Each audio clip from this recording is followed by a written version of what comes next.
স্বার্থপর মানুষেরা বা সেলফিশরা কখনো সফল হয় না। বাট তুমি কি জানো, সফল হওয়ার জন্য মাঝে মাঝে কিছু কিছু ক্ষেত্রে কিছু কিছু সময়ে তোমাকে মারাত্মক লেভেলে সেলফিশ হতে হবে। বলো তো সেটা কোন সময়? হ্যাঁ, নিজের পড়াশোনার সময়। দেখো, এই জগতে যারাই সফলতা লাভ করেছে তুমি তাদেরকে জিজ্ঞেস করিও, দেখো তুমি এখন কোন সময় আছো, হয়তো এইচএসসি পরীক্ষা অ্যাডমিশন দিচ্ছ, তোমার সময় হাতে খুব বেশি নেই। তো এই সময় যদি তুমি সেলফিশ না হও, তুমি তোমার গন্তব্যে পৌঁছাতে পারবে না। দেখো, যারা এই জগতে সফল হয়েছে বা ভালো রেজাল্ট করেছে, ভালো পর্যায়ে আছে, ওদেরকে জিজ্ঞেস করিও যে ভাই আপনার সফলতার পিছনের গল্পটা কি, আপনি কত ঘন্টা পড়াশোনা করেছেন। দেখবো ওরা হয়তো, মানুষ যখন সফল হয়ে যায় তখন হয়তো বলে যে ভাই খুব বেশি পড়াশোনা করিনি, বা সারাদিন ঘুরে ঘুরে করছি, মাঝে মাঝে পড়াশোনা করছি। বাট না, মানুষ সফল হয়ে গেলে তার গল্পটাও মানুষকে হয়তো অনেকে শোনাতে চায় না বা তেমন অনেকটা স্বীকার করে না। বাট মাথায় রাখবা, প্রত্যেকটা সফল মানুষ তার নিজের বেলায়, তার নিজের স্বার্থে, তার নিজের পড়াশোনার সময় 1 ইঞ্চি 1 চুল পরিমাণ কাউকে ছাড় দেয় না। বাকিরা, তোমরা হয়তো রমজান মাসে তারাবি পড়ে বন্ধু বান্ধবের সাথে 30 মিনিট 40 মিনিট 1 ঘন্টা আড্ডা দাও, বাট ওই সময়টাতে আরেকজন পরিশ্রমী ছেলে সে ওই সময় একটা চ্যাপ্টার শেষ করে ফেলে।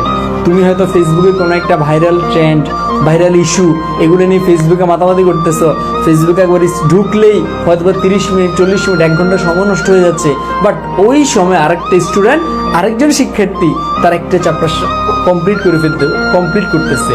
সো মাথায় রাখবা, যখন যদি সফল হতে চাও তাহলে এই সময়গুলো নিয়ে নিজেকে স্বার্থপর হতে হবে। একটা সময়, একটা মিনিট, একটা ঘন্টাও আমার অপচয় করা যাবে না, নষ্ট করা যাবে না। সো ভাই, এটা বলার জন্যই যে সব কাজে আমরা জানি যে স্বার্থপর যারা, সেলফিশ যারা, এরা কখনো ভালো করে না। বাট একটা জিনিস মাথায় রাখবা, পড়াশোনা নিয়ে নিজেকে মারাত্মক লেভেলে সেলফিশ হতে হবে। কেমন ধরনের সেলফিশ? পড়াশোনার একটা সময়, বিন্দু পরিমাণ সময় অন্যান্য কাজে দেওয়া যাবে না। আমি এখন যে ভিডিওটা করতেছি, ভিডিওটা প্রায় রাত 3:30-এর উপরে বাজে। তো আমি আমার লক্ষ্য সম্পর্কে আমি জানি, তো আমার লক্ষ্য সম্পর্কে যদি আমি জানি, আমি আমার এখানে রাতের ঘুমটাকেও প্রয়োজন আমি কি ছাড়তে রাজি। বাট লক্ষ্য থেকে বিস্তৃত হওয়া যাবে না। সো তোমার সামনে এইচএসসি পরীক্ষা, সামনে তোমার অ্যাডমিশনের পরীক্ষা। সো নিজের এই সময়টাকে কাজে লাগাও। প্রতিদিন প্রতিজ্ঞা করতে হবে যে আমি আজকে 10 ঘন্টা 12 ঘন্টা 14 ঘন্টা পড়াশোনা করব। এই পড়াশোনার সময় নিয়ে বিন্দু পরিমাণ স্যাক্রিফাইস করা যাবে না যে পড়াশোনা বাদ দিয়ে অন্যটা। নো, এই কাজ কখনোই করা যাবে না। এই ক্ষেত্রে একদম সেলফিশ হও। এই ক্ষেত্রে মায়ের সাথে বিরোধ লাগলে লাগুক, বাবার সাথে বিরোধ লাগলে, তর্ক লাগলে লাগুক, বাবাকে বুঝাও, বাবা তোমরা বুঝো না, বাট আমি বুঝতেছি কত বড় ইম্পর্টেন্ট টাইমের মধ্যে এখন আছি। সো মাথায় রাখবে, একটা দিন যদি কেউ 10 ঘন্টা 12 ঘন্টা 14 ঘন্টা পড়তে পারে, তুমি বিশ্বাস করতে পারবা না যে তুমি কি পরিমাণ সিলেবাস তুমি শেষ করতে পারবা। তোমরা যারা এবার এইচএসসি দিচ্ছ, কিছুদিন পরে পরীক্ষা, যারা অ্যাডমিশন দিবে কিছুদিন পরে পরীক্ষা, মাথায় রাখবো সময়টা খুবই সংক্ষিপ্ত। এই সংক্ষিপ্ত সময়ের মধ্যে যদি তুমি তাল বাহানা করো, লাইফে কখনো গেইন করতে পারবা না। হ্যাঁ, অন্য ক্ষেত্রে কিছু করতে পারবা, বাট এইচএসসি অ্যাডমিশন এই ছোট্ট এই সময়ের মধ্যে যদি সময় নষ্ট করো, সময় অপচয় করো, লাইফে কখনো শাইন করতে পারবা না। সো নিজের সময়টা নিয়ে সেলফিশ হও। নিজের এই পড়াশোনার সময় কখনো অন্যকে দিও না।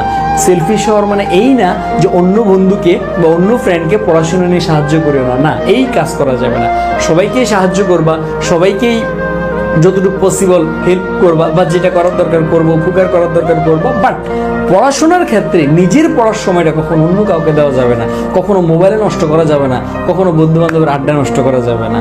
তাহলে তুমি নিজের মুখে হাসি ফোটাতে পারবা, তোমার লক্ষ্যে তুমি যেতে পারবা, নিজের স্বপ্নের ক্যাম্পাসে তুমি যেতে পারবা, তোমার মা বাবার মুখে হাসি ফোটাতে পারবা।